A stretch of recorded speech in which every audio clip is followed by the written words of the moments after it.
गर्मी के दिनों में दोपहरी को बेतवा नदी के तट पर सन्नाटा पसरा हुआ था। तपती लू के थपेड़े अपने साथ हवा के सूखे घास के तिनके और पत्ते उड़ाकर यहाँ से वहां घूमते से नजर आ रहे थे। बेतवा के तट पर ही भैरव बाबा का एक मंदिर बना है। इसके बाहर एक बड़ा पीपल का पेड़ और एक नीम का पेड़ है। ये दोनों पेड़ गर्मियों के दिनों में शीतल घनी छाया देते हैं। इसी कारण अक्सर पथिक यहाँ रुक जाते हैं और बाबा भैरवनाथ के दर्शन कर थोड़ी देर विश्राम करके आगे बढ़ जाते हैं। नीम के पेड़ के नीचे कई दिनों से एक बुढ़िया ने अपना बसेरा बना लिया था। देखने में वो किसी शहर की नजर आती थी, वो किसी संभ्रांत घर की नजर आती थी, पर अब वो फटे कपड़े और एक जैकेट लिए यहाँ पड़ी रहती थी। आज लगभग 16वां दिन था। मंदिर में जो थोड़ा बहुत प्रसाद चढ़ता था या कभी कोई राहगीर उसे जो खाना पकड़ा देता था, उसी से उसका गुजारा होता था। राजेंद्र घुमक्कड़ स्वभाव का व्यक्ति था। वो अकेला ही मोटरसाइकिल उठाकर तपती लू में भी यहाँ से वहां प्राकृतिक नजारों का आनंद लेने के लिए घूमता रहता था। राजेंद्र के मम्मी पापा रोड एक्सीडेंट में मारे गए थे। उन दिनों राजेंद्र MBA फाइनल ईयर का स्टूडेंट था। अब राजेंद्र के आगे पीछे कोई नहीं था। इसी कारण थोड़ा स्वच्छंद प्रवृत्ति का होने के कारण वो प्राकृतिक दृश्यों का आनंद लेता, यहाँ से वहां घूमता रहता था। राजेंद्र का MBA फाइनल ईयर के दौरान ही नौकरी के लिए प्लेसमेंट में सिलेक्शन हो चुका था और वो अब एक मल्टीनेशनल कंपनी में मैनेजर के पद पर कार्यरत था। सप्ताहांत छुट्टी के शनिवार और इतवार को वो अपने दोस्तों और रिश्तेदारों के साथ यहाँ वहां घूमने में बिता देता था। आज वो उदयगिरी की गुफाएं देखने के लिए विदिशा अकेला ही निकल पड़ा। इतनी लंबी मोटरसाइकिल की ड्राइविंग उसके लिए एक आनंददायक यात्रा थी, कष्टदायक नहीं। भैरवनाथ के मंदिर पर आकर वो आसपास के दृश्यों को देखने लगा। तभी उसकी नजर नीम के नीचे पेड़ के नीचे बैठी बुढ़िया पर पड़ी। बुढ़िया के चेहरे में उसे एक अजीब सा आकर्षण और स्नेह नजर आया। शायद उसका मन हर बूढ़ी स्त्री में अपनी दादी को ही खोजता था। वो बड़ी स्नेह से उस बुढ़िया को देख रहा था। उसने बुढ़िया से कहा, अम्मा कुछ खाओगी? लो, मेरे पास बिस्किट का पैकेट है, अपना बिस्किट खाते हैं। बुढ़िया ने उसकी ओर देखते हुए अपना हाथ आगे बढ़ा दिया। राजेंद्र ने आधे बिस्किट बुढ़िया के हाथ में रखे और आधा पैकेट अपने हाथ में लेकर बिस्किट खाने लगा। खाते खाते उसने पूछा, अम्मा आप कहाँ रहती हैं और इस पेड़ के नीचे कैसे बैठी हुई हैं? बुढ़िया ने ठंडी सांस लेते हुए कहा, बेटा अब तो ये पेड़ ही मेरा घर है। हाँ, पहले जरूर मैं मथुरा में रहती थी। वहाँ मेरा अपना एक शानदार बंगला है। मेरे पति के स्वर्गवास के बाद 1 साल तक तो सब ठीक चला, पर धीरे धीरे मैं अपनी बहू की आंख का कांटा बन गई। एक रोज मेरा बेटा मुझसे बोला, अम्मा चलो हम लोग कुछ तीर्थ स्थलों पर दर्शन करने जा रहे हैं। हम लोग ट्रेन से विदिशा में उतरे और मेरा बेटा मुझे इस मंदिर के किनारे बिठाकर ये कहकर चला गया कि अम्मा मैं कुछ जरूरी काम से जा रहा हूँ और 2 घंटे में आ जाऊंगा। आज 16 दिन हो गए मुझे प्रतीक्षा करते करते, पर ना तो बेटा आया और ना ही उसकी कोई खबर। तब मुझे लगा कि उसकी पत्नी मुझे बिल्कुल भी पसंद नहीं करती थी। शायद इसलिए मेरा बेटा मुझे यहाँ भगवान भैरवनाथ की शरण में छोड़कर चला गया। ये कहते हुए बुढ़िया की आंखें डबडबा आईं। राजेंद्र के मन में उसकी स्वर्गवासी दादी और उसकी माँ दोनों एक साथ उतर आए और राजेंद्र की आंखों में आंसू की 2 बूंदें छलक पड़ी। राजेंद्र माता पिता की मृत्यु के बाद घर पर एकदम अकेला हो गया था। उसे माता पिता के बिना घर खाने को दौड़ता था, इसीलिए वो घर में कम ही रहता और अपना दुख दर्द घूम कर कम करने की कोशिश करता रहता। उसने बुढ़िया से पूछा, अम्मा क्या आप मेरे साथ मेरे घर चलोगी? बुढ़िया ने कहा, बेटा जब मेरा अपना खून अपना बेटा जिसे 9 महीने अपनी कोख में रखा, जब वो ही मुझे नहीं रख सका तो तू मुझे अपने घर ले जाकर क्या करेगा? रहने दे बेटा, मुझ पर दया मत कर। मैं यहीं भगवान भैरवनाथ की शरण में अपने जीवन के शेष दिन गुजार लूंगी। राजेंद्र ने कहा, अम्मा मेरे माता पिता रोड एक्सीडेंट में स्वर्गवासी हो गए हैं और अब मेरे घर में मेरे अलावा और कोई नहीं है। आपकी शक्ल और बोलने का ढंग मेरी दादी से बहुत मिलता है। यदि आप मेरे साथ रहेंगी तो मेरे लिए कोई दिक्कत नहीं होगी, उल्टा मुझे एक सहारा ही मिल जाएगा। घर आने पर कम से कम देखने के लिए एक सूरत नजर आएगी। आपसे अगर बन सके तो मेरे लिए आप खाना बना दिया करना और घर देख लिया करना। आपको रहने को घर मिल जाएगा और मेरे लिए मेरी माँ और दादी की एक छाया। अम्मा ने कहा, बेटा ये तुम्हें 2 मिनट का मोह हो रहा है। 1-2 दिन में मैं तुम्हें बोझ लगने लगूंगी और फिर तुम मुझे निकाल दोगे। ना बाबा ना, मैं यहीं भली हूँ, भगवान भैरवनाथ की शरण में। किसी को अपने माँ बाप बोझ लगते हैं, और दुनिया में कुछ लोग ऐसे भी हैं जिनके सिर से माँ बाप का साया हट जाता है। मुझे मेरी दादी बहुत प्यार करती थी और मेरे पापा मम्मी भी मेरी दादी को बहुत प्यार करते थे। आज मेरे घर में कोई नहीं है। मुझे मेरी मम्मी और दादी की बहुत याद आती है। मैं आप में अपनी दादी की ही छवि को देखता हूँ। मैं विश्वास दिलाता हूँ कि आप मुझे कभी भी बोझ नहीं लगेंगी। गहरी सांस लेते हुए राजेंद्र बोला। अम्मा का गला अवरुद्ध हो गया और उनकी आंखों में आंसू भर आए। वो कुछ ना बोल सकी। राजेंद्र ने अम्मा का हाथ पकड़ा और कहा, चलो अम्मा, शाम होने को है, अब घर चलते हैं।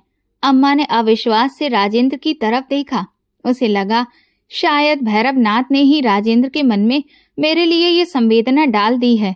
राजेंद्र ने अम्मा को मोटरसाइकिल पर बिठाया और बिना उदयगिरी की गुफाएं देखे हुए ही वापस अपने घर चला आया। इस घटना को आज 6 माह हो चुके हैं। राजेंद्र अब नियमित तौर पर समय से घर आ जाता है। अम्मा जी खाना बनाकर उसके आने की प्रतीक्षा करती हैं और सोते समय उसके सिर पर स्नेह से हाथ रख देती हैं। सुबह राजेंद्र को उठने के पहले अम्मा जी भगवान की पूजा कर लेती हैं और राजेंद्र का नाश्ता और खाना बनाकर रख लेती हैं। अम्मा को यदि एक घर मिला है तो राजेंद्र को दादी और माँ का सच्चा प्यार। दोनों एक दूसरे को पाकर बहुत खुश थे। यही उन्हें बाबा भैरवनाथ की देन है। अब राजेंद्र की लाइफ ढंग से सेटल हो गई। राजेंद्र रात को काफी देर से सोया था। अब उसके ऑफिस जाने का समय हो गया था, पर अभी उसकी नींद पूरी नहीं हुई थी। अचानक राजेंद्र ने अपने माथे पर ठंडी उंगलियों का स्पर्श अनुभव किया। उसे लगा जैसे उसकी माँ आकर उसे दुलार कर जगा रही है। दोबारा ठंडी उंगलियों का स्पर्श जब उसके चेहरे पर उसने महसूस किया तो उसने आंखें खोल दी। उसने देखा बुढ़िया अम्मा पूजा करके आने के बाद अपने गीले और फूलों की खुशबू भरे हाथों से उसके माथे और बालों को सहला रही थी। राजेंद्र ने अम्मा का हाथ अपने हाथों में थाम लिया और उसे होठों से छूकर फिर से माथे से लगा लिया। उसके हाथ अपने आप अम्मा के पैरों को जा पहुंचे और अम्मा के हाथ अपने आप आशीर्वाद देने के लिए उसके सिर पर पहुंच गए। आंखें बंद कर और बुदबुदाकर अम्मा ने भगवान से कुछ प्रार्थना की। अम्मा बोली, बेटा उठो, ऑफिस जाने का समय हो गया। राजेंद्र बोला, अम्मा, मेरे दोस्तों ने मेरे साथ मिलकर एक छोटी सी फैक्ट्री डालने का निर्णय किया है। आज से ऑफिस तो नहीं जाएंगे, बस इस फैक्ट्री की शुरुआत करनी है। दोपहर को 10 बजे फैक्ट्री की पूजा आपके हाथों से होनी है। आप तैयार रहिएगा। बेटा, खुद का धंधा तो खुद का ही धंधा होता है। आज तुमने सही राह चुनी है। समय के साथ साथ यही छोटी फैक्ट्री ईश्वर की कृपा, आशीर्वाद और तुम्हारी मेहनत से एक बहुत बड़ी फैक्ट्री में बदल जाएगी, ऐसा मेरा विश्वास है। कहते हुए अम्मा की आंखों में आशा के नए दीप जल उठे। फैक्ट्री शुरू हुए मात्र 1 साल हुई है, पर फैक्ट्री की ग्रोथ उसके तैयार माल की अच्छी क्वालिटी के कारण और उससे जुड़े लोगों की मेहनत के कारण बहुत तेजी से हो रही है। राजेंद्र अब एक और नई फैक्ट्री शुरू करने का विचार कर रहा है। राजेंद्र दिनों दिन व्यस्त और व्यस्त होता जा रहा है। अम्मा ने उससे एक दिन कहा, बेटा, सिर्फ काम ही जीवन का उद्देश्य नहीं होता। तुम्हें काम के लिए भी एक सहारे की जरूरत है। क्यों ना किसी एक अच्छी सी लड़की से तुम्हारा ब्याह कर दिया जाए। हाँ माँ, जीवन की व्यस्तता में और भागम भाग में कभी ये सोचने का समय ही नहीं मिला। अब इस काम को भी फाइनल कर ही लिया जाए। राजेंद्र की निगाहों में तुरंत संगीता की तस्वीर उभर आई।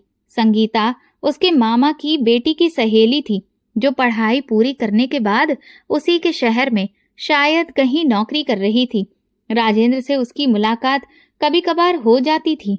उसका स्वभाव और शालीनता राजेंद्र को बहुत अच्छा लगता था। अम्मा और राजेंद्र संगीता के घर गए और शादी का प्रस्ताव दिया। संगीता के पापा ने तुरंत हाँ कर दी और संगीता दुल्हन बनकर अगले महीने ही राजेंद्र के घर आ गई।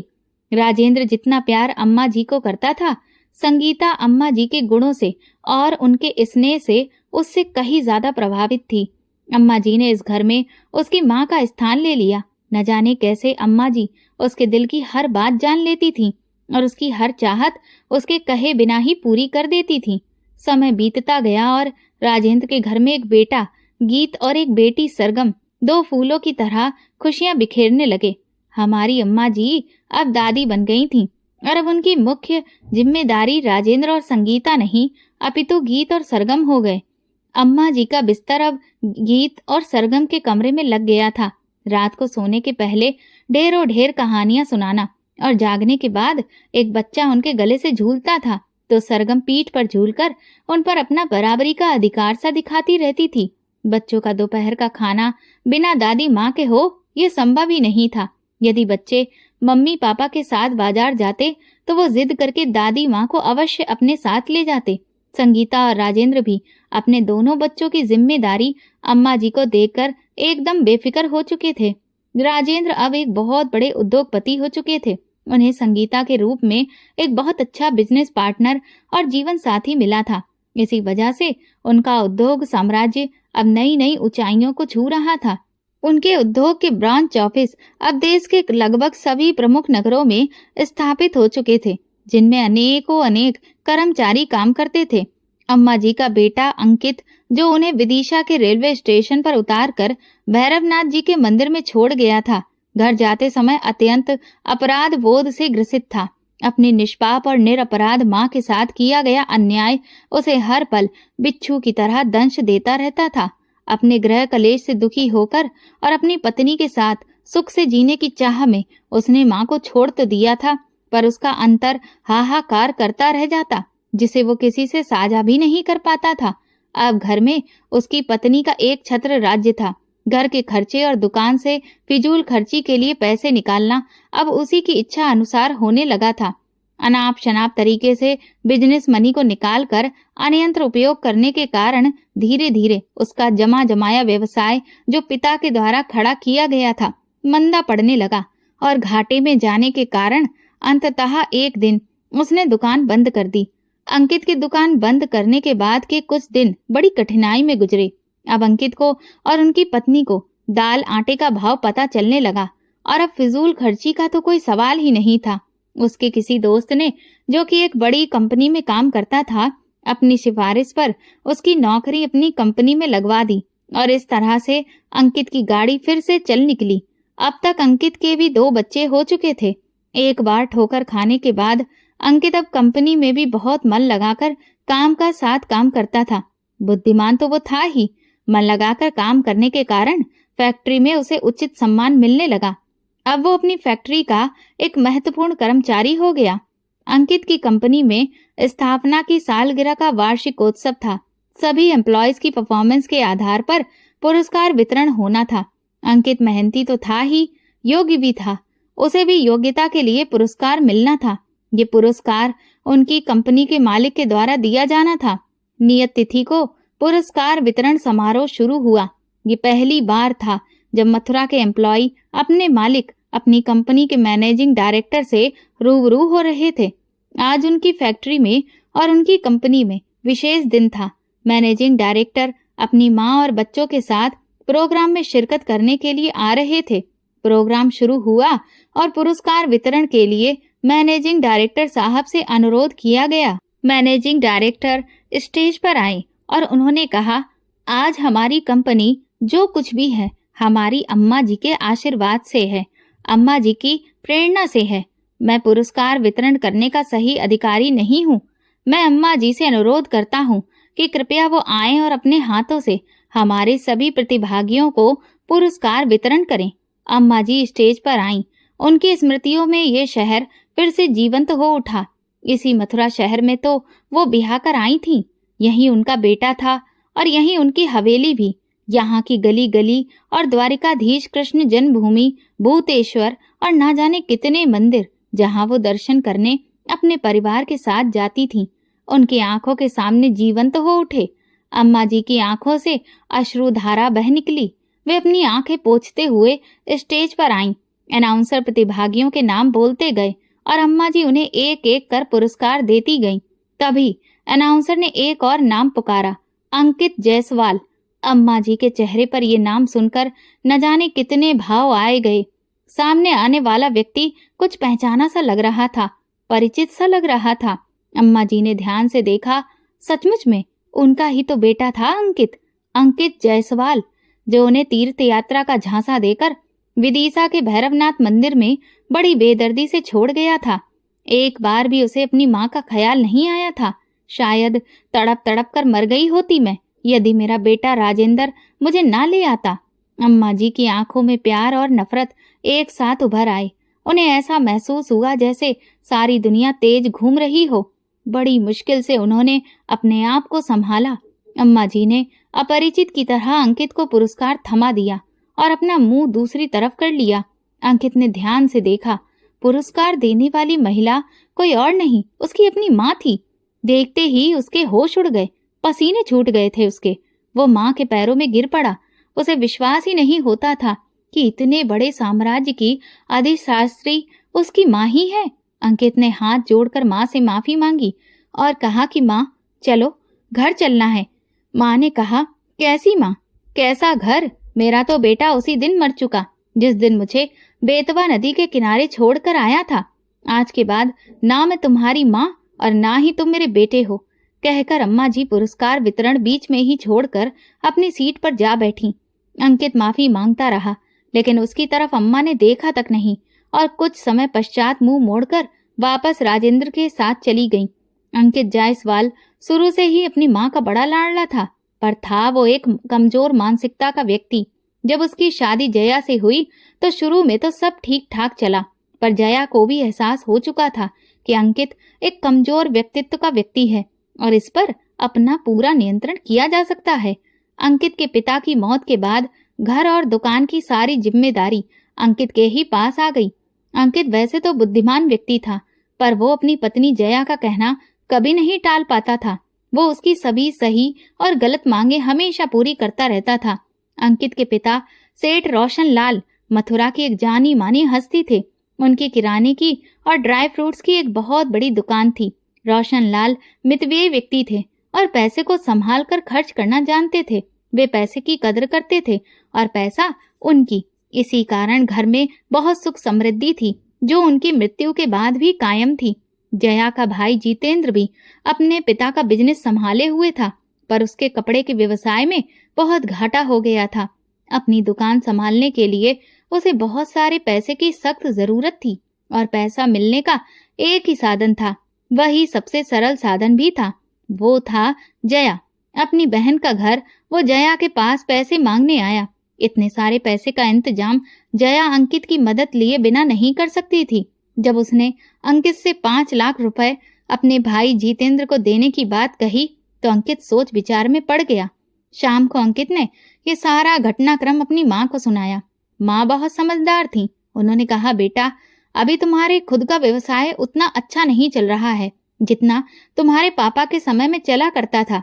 इस समय इतना सारा पैसा व्यवसाय से निकालना व्यवसाय को हमेशा हमेशा के लिए खत्म कर देगा। यदि 10-50 हजार की बात है तो तुम अपने साले को तुरंत पैसे दे सकते हो, पर इतना रुपया व्यवसाय से निकाल कर देने की मैं तुम्हें कभी भी आज्ञा नहीं दूंगी। जीवन में पहली बार अंकित ने माँ का हवाला देते हुए बड़े साहस से जया को 5 लाख रुपए देने से मना कर दिया और उसका भाई मुंह लटकाकर वापस चला गया। बस उसी दिन से जया अपनी सास राज दुलारी की जानी दुश्मन बन गई और हर छोटी छोटी बात पर उसने उसे असहाय विधवा को टोचना कचोटना शुरू कर दिया। और तो और वो उसके खाने में भी कभी नमक ज्यादा डाल देती और कभी उसकी सब्जी की कटोरी में ढेर ढेर मिर्ची डाल देती। जब वो पूजा के लिए और भजन के लिए बैठती तो जया जोर जोर से अपने फिल्मी गाने म्यूजिक सिस्टम पर बजाने लगती। उनकी छोटी सी गलती पर वो उनसे ऐसा व्यवहार करती जैसे कोई नौकरों से भी नहीं कर सकता था। जया को हर पल यही एहसास होता कि ये राज दुलारी ही है जिसके कारण उसके भाई का व्यवसाय ठीक से नहीं जम पाया। जब इस बुढ़िया ने मेरे भाई का ही भला नहीं होने दिया तो ये तो अब मेरी आंख का कांटा बन गई है, जिसे किसी न किसी तरह से निकाल फेंकना होगा। यही विचार उसके मन में राज दुलारी के प्रति जहर घोलता रहता था। राज दुलारी हमेशा खामोश रहती थी। वो अपनी बहू के व्यवहार से बहुत परेशान आ गई थी। बहू का घटिया व्यवहार और कटु वचन से उनका दिल छलनी छलनी हो जाता था। वो अपने बेटे और बहू को बद्दुआ भी नहीं दे सकती थी।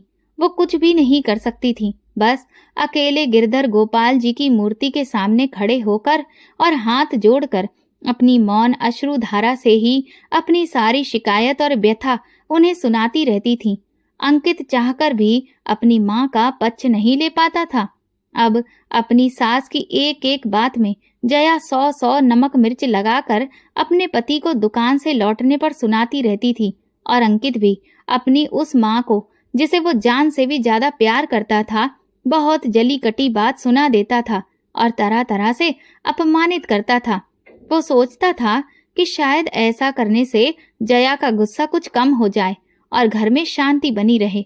एक दिन जब राजदुलारी गैस पर कढ़ाई में सब्जी बना रही थी तो उन्हें चक्कर आने लगा। अनजाने में ही गैस पर बन रही उबलती सब्जी उनकी कलछी से छिटक कर वहीं पास में ही खड़ी जया के पेट पर आकर गिर गई। जया ने घर में महाभारत मचा दिया और बेचारी राजदुलारी अपनी अनजाने में हुई गलती पर क्षमा मांगती ही रह गई। वो गलती जो उनसे अनजाने में हो गई थी, जया की निगाह में क्षमा के योग्य थी ही नहीं। शाम को जब अंकित दुकान से घर आया तो जया ने बताया कि उसकी माँ अब उसकी जान की दुश्मन हो गई है और आज उन्होंने उबलती सब्जी उसके ऊपर फेंक कर मारी। उनको वो कल को उसे जहर देकर भी मार सकती है। अब इस घर में या तो मैं रहूंगी या फिर आपकी माँ। ये कहकर कैकई की तरह अपने पति का हाथ झटक कर जया अपने कमरे में बंद होकर बैठ गई। अंततः कमजोर मानसिकता वाले अंकित के सामने एक ही रास्ता बचकर रह गया था। वो था अपनी माँ का परित्याग। यदि वो अपनी माँ को वृद्ध आश्रम में छोड़ता है तो उसे समाज की जग हंसाई का भय था। इसलिए उसने तीर्थ यात्रा जाने की बात अपनी माँ से की और माँ को विदिशा स्टेशन के पास बाबा भैरवनाथ के मंदिर में छोड़कर चला गया। माँ को इस तरह असहाय छोड़कर आने के बाद अंकित एकदम बेसहारा हो गया और उसका मन उसे हर पल इस अपराध के लिए कचोटता रहता। अब जया पैसे खर्च करने के लिए पूरे तरीके से स्वतंत्र थी। उसने अंकित पर दबाव बनाकर छल से और प्यार से 5 लाख रुपए की पूंजी व्यवसाय से निकालकर अपने भाई जितेंद्र को दिलवा दी। उन दिनों इतनी पूंजी किसी व्यवसाय के लिए एक बहुत बड़ी पूंजी हुआ करती थी। इतनी पूंजी निकलने के बाद अंकित के व्यवसाय की गति धीमी और धीमी होती चली गई और धीरे धीरे अंकित को घाटा उठाने के कारण अपनी दुकान बंद करनी पड़ी। घर में 2-2 बच्चों का बोझ और नाकारा पत्नी, अंकित का जीना दुश्वार हो गया। गरीबी के उन दिनों में उसके किसी परिचित ने उसे एक फैक्ट्री में काम दिलाया और इसी फैक्ट्री में जब उसे अपनी माँ के हाथ से पुरस्कार मिला तो वो बहुत चकरा गया। माँ के द्वारा उसकी घोर उपेक्षा उसे अपनी अक्षम्य करनी का एहसास दिला गई और वो घाव जो उसने माँ को त्रास देकर अपने मन में बनाया था, अब इस चोट से नासूर बन गया। वो अपने दुख को ना तो अपनी पत्नी से साझा कर सकता था और ना ही दोस्तों से, क्योंकि कोई भी दोस्त ऐसे किसी दुष्ट पुत्र को इतनी गंदी हरकत करने पर पसंद नहीं कर सकता। वो इतवार का दिन था, उसके ऑफिस की छुट्टी थी।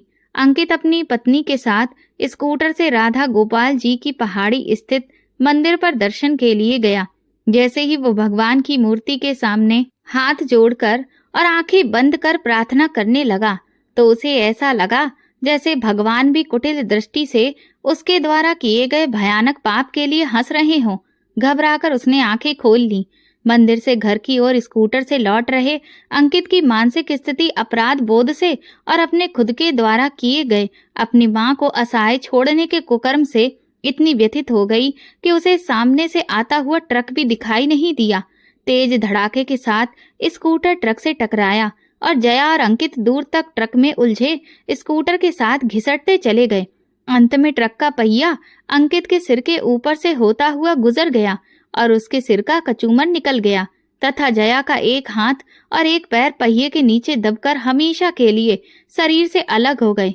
जब होश आया तो जया दहाड़े मार मार कर रोने लगी। घर पर दोनों बच्चों की देख रेख के लिए अब कोई भी नहीं था। जया के मायके से उसका भाई जितेंद्र आया तो सही, पर उसे लगा कि ऐसी स्थिति में अभी हाल ही में उसे उधारी के लिए हुए पैसे वापस करने होंगे। ये सोचकर वो ये एक दिन अपनी बहन के पास रहकर और बहाना बनाकर घर वापस लौट गया। अंकित के दोस्त भूषण ने, जो उसके साथ फैक्ट्री में काम करता था, सारे घटनाक्रम की जानकारी मैनेजर को दी। मैनेजर ने फोन से पूरी जानकारी अपने मालिक और डायरेक्टर राजेंद्र को दे दी। जब राजेंद्र फोन पर मैनेजर से बात कर रहा था तो राज दुलारी वहीं टेबल पर बैठकर उसके साथ नाश्ता कर रही थी। अंकित जायसवाल का नाम सुनकर उनके कान खड़े हो गए और उन्होंने राजेंद्र से पूछा, क्या हुआ बेटा? राजेंद्र ने कहा, कोई अंकित जायसवाल नाम का व्यक्ति जो उसकी फैक्ट्री में काम करता था और जो आपसे पुरस्कार भी ले चुका था, आज अचानक एक्सीडेंट में मर गया है। अम्मा के हाथ से मुंह में जाता हुआ कौर छूटकर नीचे गिर गया और उनकी आंखों से अपने बेटे की मौत का सुनकर अश्रुधारा बह निकली। कुछ क्षण मौन रहकर उन्होंने राजेंद्र को बताया कि अंकित उनका वही इकलौता बेटा था जो उन्हें विदिशा के मंदिर में छोड़कर चला गया था। राजेंद्र के मुंह पर अंकित के लिए घृणा के भाव उभर आए। वो बोला, जैसी करनी वैसी भरनी। जो अपनी माँ का ही नहीं हो सका था, उसके लिए यही सजा भगवान के उपयुक्त समझी। माँ कुछ देर तक खामोश रही, फिर अचानक ही उनके चेहरे पर दृढ़ निश्चय उभर आया। राज दुलारी ने कहा, बेटा, मुझे कुछ दिनों तक के लिए वापस मथुरा जाना है। अंकित का अंतिम संस्कार भी करना है और अनाथ हुए बच्चों को भी देखना है। मैं जब समय मिलेगा तो दोबारा तुम्हारे पास आ जाऊंगी। मेरे जाने का इंतजाम कर दो। इतना सुनकर राजेंद्र की पत्नी रुपयों से भरा हुआ एक छोटा सा बैग लेकर आई और अम्मा के हाथ में देते हुए बोली, माँ, ये थोड़े से पैसे हैं, रख लीजिए, आपको वहाँ काम आएंगे। आंखों में आंसू भरे अम्मा ने स्नेह से बहू के सर पर हाथ फेरते हुए कहा, बेटी, मैं अभी ये पैसे तुमसे नहीं ले सकती। तुम्हारा प्यार और स्नेह ये मेरे लिए सबसे बड़ी पूंजी है। तुम लोगों ने मुझ बेसहारा को आश्रय दिया, यही बहुत है। मैं तुम पर और बोझ नहीं बनूंगी। राजेंद्र ने पैसों से भरा हुआ वो बैग माँ के सामान में जबरदस्ती रख दिया और कहा, कोई माँ अपने बेटों पर कैसे बोझ हो सकती है? यदि आप ये पैसे लेकर नहीं जाएंगी तो मुझे लगेगा कि शायद मुझसे कोई बड़ा अपराध हो गया है, जिसका दंड आप मुझे दे रही हैं। चुपचाप पैसे रख लो माँ, नहीं तो मैं रो पड़ूंगा। अम्मा की आंखों में आंसू भरे हुए अपना सामान लेकर कार में बैठ गईं और कार उसे लेकर अपने घर मथुरा की ओर चल पड़ी। अम्मा जी की गाड़ी ग्वालियर पार कर चुकी थी। मथुरा अभी भी 4 घंटे का रास्ता था। अम्मा के दिमाग में बार बार अपने बेटे अंकित के बचपन के शैतानी से भरे दिन याद आते जा रहे थे।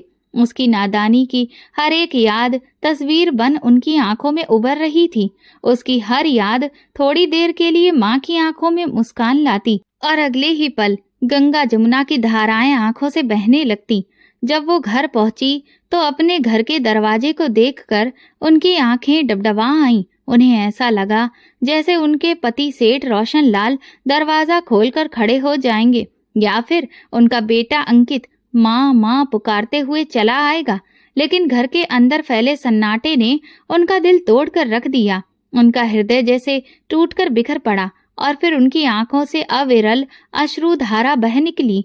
घर का दरवाजा खटखटाने पर अंदर से उसकी पड़ोसन जानकी बाहर निकली और उसके साथ ही 2 नन्हे बच्चे मोहन और जयश्री भी बाहर निकले। जानकी ने बच्चों को बताया कि ये तुम्हारी दादी माँ हैं, जो तीर्थ यात्रा को चली गई थी, आज वापस आई हैं। अंकित ने माँ को विदिशा छोड़कर आने के बाद सभी को यही बता रखा था कि उसकी माँ हरिद्वार में और बनारस में तीर्थवास कर रही हैं और अब उनका संसार की मोह माया से विश्वास उठ गया है, इसलिए वो घर नहीं आएंगी।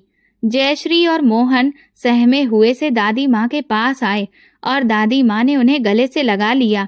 जानकी ने बताया कि बहू के एक हाथ और एक पैर पूरे तरीके से कट गए थे। डॉक्टर ने बहू का हाथ तो जोड़ लिया पर पैर नहीं जुड़ पाया और बहू अभी भी अस्पताल में भर्ती है।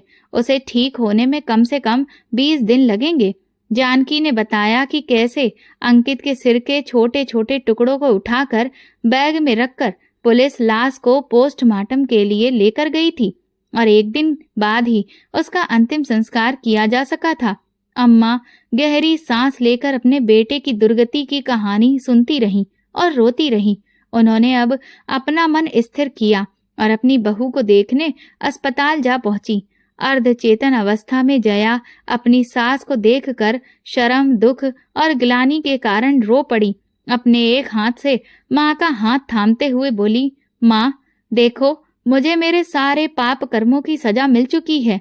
आज मेरा पति मेरे साथ नहीं है और बच्चे अनाथ हो गए हैं। जिस भाई के लिए मैंने इतना सब किया, वही ऐसे गाड़ी समय में एक दिन रुक कर अपने घर चला गया। जिन रुपयों के कारण अपनी दुकान ही खत्म हो गई, वो भी उसने वापस नहीं किए। अम्मा ने जया के सिर पर हाथ फेरते हुए कहा, बेटी रो मत, भाग्य में जो लिखा है वही होता है। उसी के कारण मुझे और तुम्हें इतने दुख मिले हैं, लेकिन अब सब्र से काम लो बेटी। और हमारे सामने मोहन और जयश्री के संभालने की जिम्मेदारी है और घर चलाने के लिए कुछ न कुछ करना ही होगा। इसके लिए हिम्मत रखने की आवश्यकता है। रोकर हम कुछ भी नहीं प्राप्त कर पाएंगे बेटा। ये कहकर अम्मा ने जया के सिर पर हाथ फिराया और बोली, इसलिए हिम्मत रखो और शीघ्र ही स्वस्थ होने की कामना करो। अपनी सास का सहारा पाकर जया को बहुत हिम्मत मिली। उसे जितना सास का सहारा मिलता, वो उतना ही ज्यादा रोती थी। इस तरह रोने से उसके अंदर के सारे कलुष धुल गए और उसे अपने आप में थोड़ा हल्कापन और दृढ़ता का भाव महसूस हुआ। जब तक जया अस्पताल में थी, अम्मा ने अपने पति सेठ रोशन लाल के मुंशी जी को बुलवा भेजा और अपनी बंद दुकान की सफाई करवाने को कहा तथा राजेंद्र के दिए हुए रुपए उन्हें देकर बोली, मुंशी जी, बाजार से थोड़ा थोड़ा सामान सभी अपनी दुकान चलाने के लिए उठा लो। हमें ज्यादा किसी से उधार नहीं लेना है। जितना होगा उसमें एक छोटी सी दुकान चलाएंगे और बच्चों का जीवन संभालेंगे। मैं खुद अब दुकान पर बैठूंगी और आपकी मदद से हम अपना धंधा फिर से खड़ा करेंगे। मुंशी जी की आंखों में खुशी के आंसू आ गए और वो पैसे लेकर गए और उससे जो थोड़ा बहुत सामान आ सकता था, उसे खरीदकर नए सिरे से किराने की दुकान शुरू कर दी। दुकान का नाम रखा रोशन लाल मोहनलाल किराना स्टोर। दुकान पर बैठी सेठानी राज दुलारी जी अब छोटा मोटा सामान खुद ही तोल रही थी। सिर्फ सेठ रोशन लाल का नाम और राज दुलारी की मेहनत तथा अंकित के मरने की सहानुभूति के कारण दुकान 10-15 दिनों में ही खूब अच्छी चल निकली और जो थोड़ा सा सामान दुकान शुरू करने के लिए उपयोग किया था, उसका कई गुना सामान अब दुकान में भर गया। मुंशी जी ने वस्तुओं के दाम बहुत कम मुनाफे पर रखे थे। इस कारण बाजार से कम दामों पर सस्ती वस्तुएं मिल रही थीं। ग्राहकों को और चाहिए क्या, बस दुकान चल निकली। और सेठानी राज दुलारी ने अपने विनम्र, सरल और स्नेहमयी स्वभाव के कारण दुकान की लोकप्रियता में 4 चांद लगा दिए। 1 महीने बाद जब जया अस्पताल से छुट्टी लेकर घर वापस आई, तब तक घर की स्थिति पूरे तरीके से बदल चुकी थी और लगभग घर वैसा ही सेटल हो गया था जैसा सेठ रोशन लाल के समय में रहता था। सेठानी राज दुलारी ने अब घर के काम के लिए काम वाली बाई रख ली थी और जया 3 पहिया वाली साइकिल से दुकान आती थी और सेठानी की देख रेख में दुकान की बारीकियां समझ रही थी। राज दुलारी 2 घंटे के लिए मोहन को भी दुकान पर बुलाती थी, उसे अपने साथ बिठाती थी और उसे दुकान के छोटे मोटे काम समझाती थी। कभी मोहन पैसे लेता था तो कभी छोटे मोटे सामान। धीरे धीरे जिंदगी अपने ढर्रे पर चल निकली और अब सारे कार्य तोल देता था और कभी पैकेट उठाकर काउंटर पर लेकर आता था। इस तरीके से मोहन और उसकी माँ जया दोनों ही दुकान की बारीकियां ठीक से समझ गए थे। बाकी दुकान चलाने के लिए मुंशी जी की मदद तो थी ही। दैनिक नियमों के हिसाब से घर में होने लगे। जया के घर के फिर से ठीक तरीके से सेटल होने की खबर उसके भाई जितेंद्र को भी मिली और उसे भी अपनी गलती का एहसास हुआ। उसकी श्रीमती ने उसे समझाया कि बहन बेटी से लिया हुआ उधार बिना ब्याज के ही सही पर एक दिन चुकता तो करना ही होता है, अन्यथा ईश्वर के यहाँ जाकर हिसाब देना पड़ता है और यहाँ का किया हुआ यही भोगना होता है। जया का भाई जितेंद्र अब 2 लाख रुपए लेकर जया के पास आया और बोला, जया, जब तुम्हें पैसे की बहुत आवश्यकता थी तब मैं तुम्हें पैसे वापस नहीं कर पाया। अब मैं तुम्हें 2 लाख रुपए अभी वापस कर रहा हूँ। शेष रुपए मैं तुम्हें जल्द से जल्द वापस करने का प्रयत्न करूंगा। मेरे कारण तुम्हारे घर को जो परेशानी हुई उसके लिए मैं बहुत शर्मिंदा हूँ। जया को लगा कि भले ही उसके पति अंकित जायसवाल आज नहीं है, पर घर अब फिर पहले की तरह स्थापित हो गया है। अम्मा जी ने घर की जिम्मेदारी अब जया को संभलवा दी और जया को समझाते हुए कहा, बेटी, अब मुझे राजेंद्र के पास वापस जाना है। वो मेरा बहुत बेसब्री से इंतजार कर रहा होगा। ये घर अब तुम्हें अकेले को ही संभालना है। जया ने अम्मा को बहुत रोका, लेकिन इतना कहकर जयश्री और मोहन को प्यार करके अम्मा ट्रेन से वापस भोपाल की तरफ चल पड़ी। रात 9 बजे मथुरा से ट्रेन में चढ़ने के बाद अम्मा जी थकी हुई तो थी ही, वे थोड़ी देर में सो गईं। उसे सपने में राजेंद्र, बहू संगीता और बच्चे गीत और सरगम ही याद आते रहे। पूरी रात वो राजेंद्र और राजेंद्र के परिवार के सपनों में ही खोई रहीं। सुबह 6 बजे जीटी एक्सप्रेस भोपाल प्लेटफॉर्म पर लगी अम्मा जी ने अपना सामान लिया और स्टेशन पर उतर गईं। सामान ज्यादा तो था नहीं। ट्रॉली बैग को खींचते हुए और एक बैग को कंधे पर टांगे हुए वे ऑटो स्टैंड तक गईं और ऑटो में बैठकर बेटे के घर अरेरा कॉलोनी में जा पहुंची। ऑटो वाले के पैसे देने के बाद उन्होंने डोर बेल बजाई। कौन होगा इतनी सुबह, सोचते हुए संगीता बाहर आई और अम्मा जी को देखकर खुशी से उनसे लिपट गई। अम्मा जी के पांव छूने के बाद संगीता ने उनका बैग ले लिया और जाकर राजेंद्र को जगा दिया।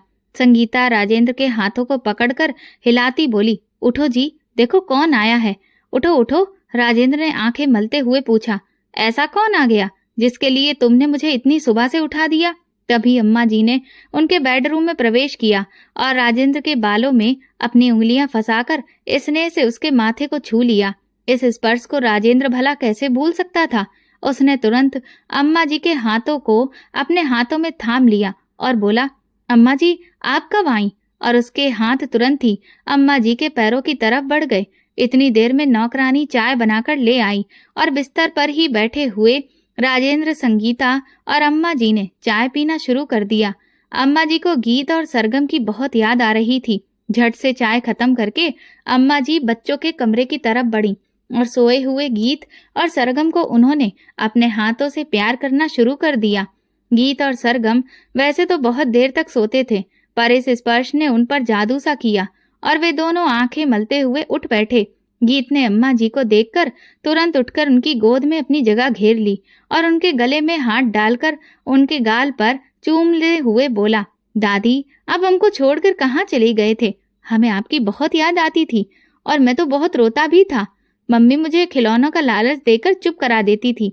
सरगम भी तब तक जाग चुकी थी और खड़ी होकर दादी के गले पर झूल गई। वो बोली, दादी भैया मुझे बहुत तंग करता था, आप उसे खूब डांट लगाओ और उससे कह दो कि वो मेरे कोई खिलौने ना ले और मुझे अपने साथ गार्डन में भी खिलाए। अम्मा जी दोनों बच्चों को अपने गले से लगाकर भाव विभोर हो उठी और खुशी से उनकी आंखें भर आईं।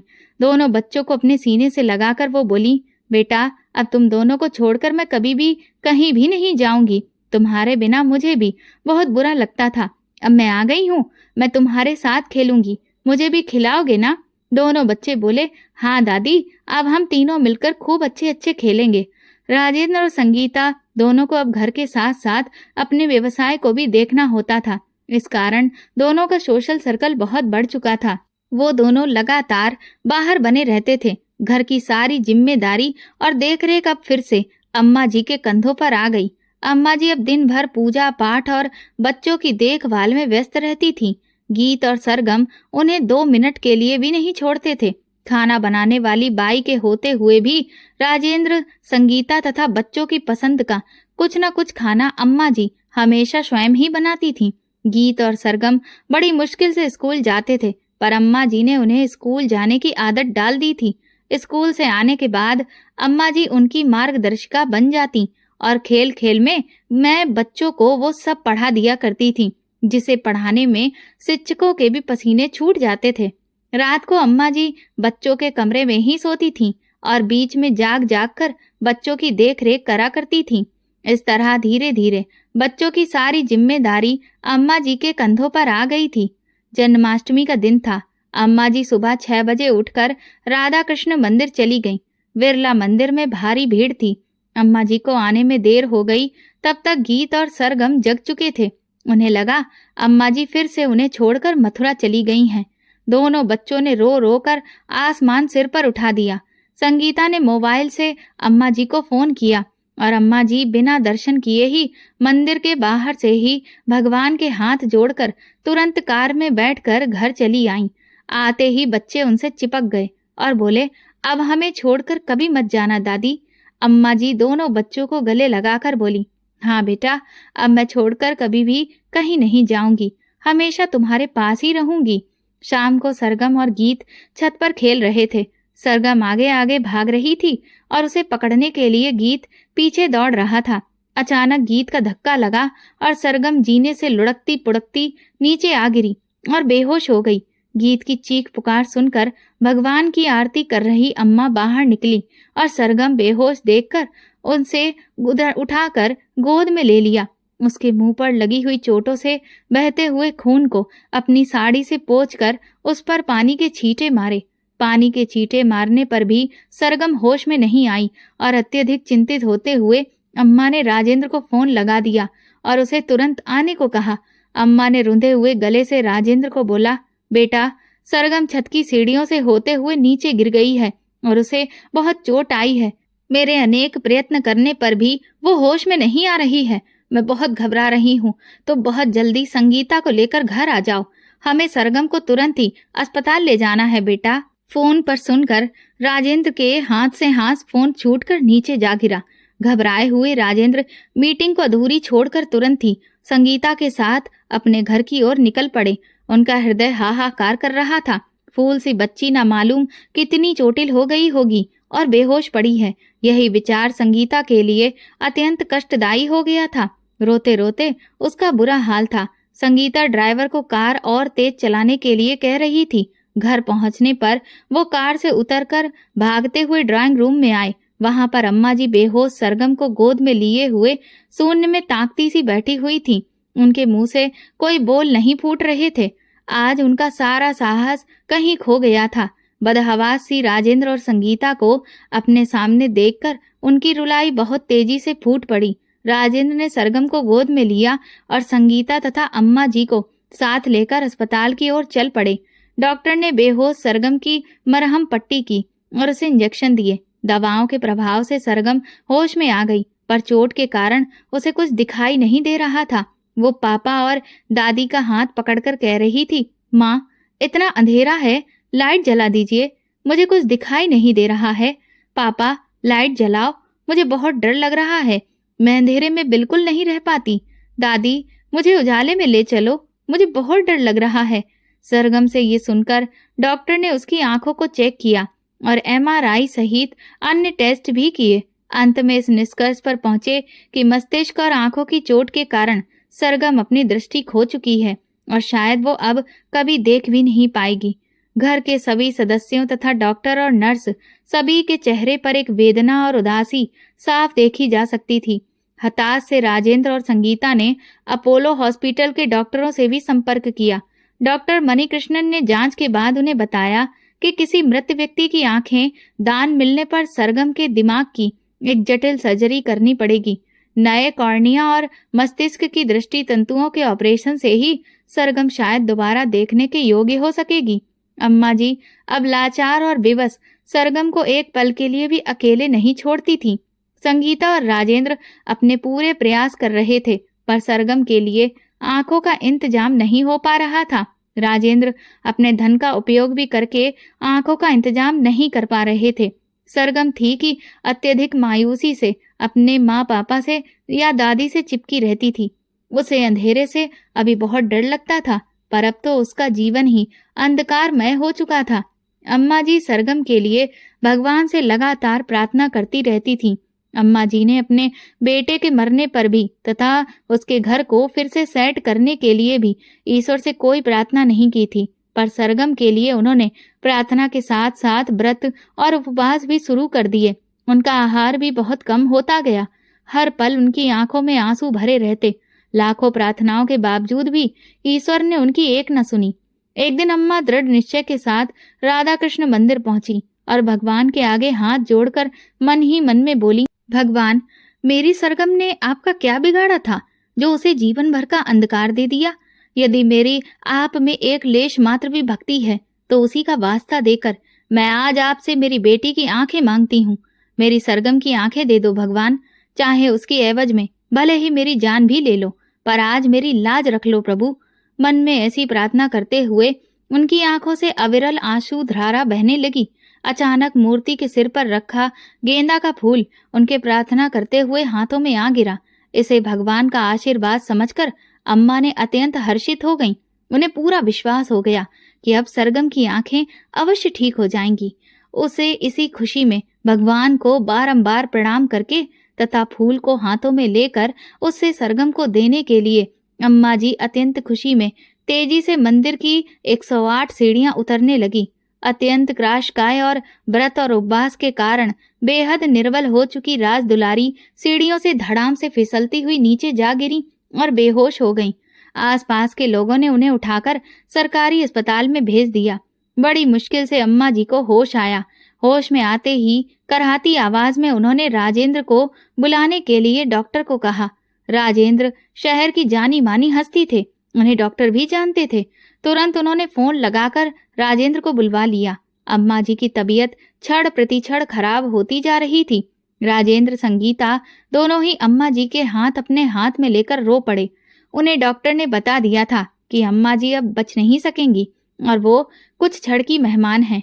जैसे बुझते हुए दीपक की लौ अंतिम समय में बहुत तेज हो जाती है, उसी तरीके से अम्मा जी अंतिम समय में पूरी चेतना में आ गईं। उन्होंने राजेंद्र संगीता को अपने गले से लगा लिया और बोली, राधा कृष्ण ने मेरी मन मांगी मुराद पूरी कर दी।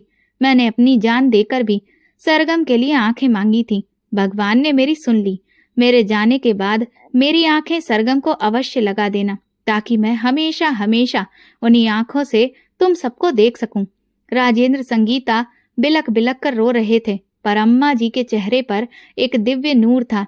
संगीता तथा राजेंद्र के हाथ थामे हुए उन्होंने राधे जी कृष्ण कहते हुए अपने प्राण त्याग दिए। सबको रोता छोड़कर अम्मा जी जल बसी। राजेंद्र अम्मा की मौत से दहाड़े मार कर रोया। डॉक्टर ने तुरंत उनकी आंखें निकालकर सुरक्षित कर लीं और राजेंद्र ने अपोलो अस्पताल के डॉक्टर मणि कृष्णन को फोन करके अम्मा जी की आंखें डोनेट करने की जानकारी दे दी तथा उन्हें फ्लाइट से तुरंत आने का अनुरोध किया। डॉक्टर मणि कृष्णन को केस की पूरी जानकारी थी, इसलिए बच्ची के भविष्य को ध्यान में रखते हुए वो उसी दिन दोपहर तक भोपाल आ गए और सरगम का जटिल ऑपरेशन शुरू कर दिया। लगभग 6 घंटे तक डॉक्टर ऑपरेशन में लगे रहे। जब वो ऑपरेशन थिएटर से बाहर निकले तो उन्होंने राजेंद्र और संगीता को बधाई देते हुए कहा, ये अत्यंत जटिल ऑपरेशन था, पर शायद ईश्वर की कृपा थी कि ये सफल हो गया। आपकी बेटी अब फिर से देख पाएगी। 1 सप्ताह बाद आज सरगम की आंखों की पट्टी खुलने थी। डॉक्टर ने सरगम से पूछा, तुम सबसे पहले किसे देखना चाहोगी? सरगम ने कहा, मैं सबसे पहले अपनी दादी को देखना चाहूंगी, मम्मी पापा को भी और गीत भैया को। राजेंद्र संगीता ये सुनते ही रो पड़े। उन्होंने घर से अम्मा जी का फोटो मंगवाया। सरगम की इच्छा अनुसार आंखों से पट्टी हटने के बाद उसने सबसे पहले अपनी प्यारी दादी को ही देखा। सरगम बोली, ये तो दादी का फोटो है, दादी कहाँ है? मुझे उनसे बात करनी है। राजेंद्र संगीता, डॉक्टर और नर्स वहां पर खड़े हुए। सभी लोग अपनी आंखों के आंसुओं को नहीं रोक पाए। संगीता ने कहा, बेटा, दादी अब हम सबके दिलों में रहती हैं, तुम्हें वहीं दिखेंगी। और कुछ नहीं समझती हुई मासूम सरगम अपनी माँ के गले में बाहें डालकर उनसे चिपक गई। तो दोस्तों, आपको हमारी ये कहानी कैसी लगी हमें कमेंट करके जरूर बताइएगा और प्लीज इस कहानी को ज्यादा से ज्यादा शेयर और लाइक करिए और मेरे चैनल को हाइप दीजिए। साथ ही अगर आप चैनल पर नए हैं तो सब्सक्राइब करके बेल आइकन जरूर दबा दें ताकि अगली नोटिफिकेशन सबसे पहले आपको मिले। धन्यवाद।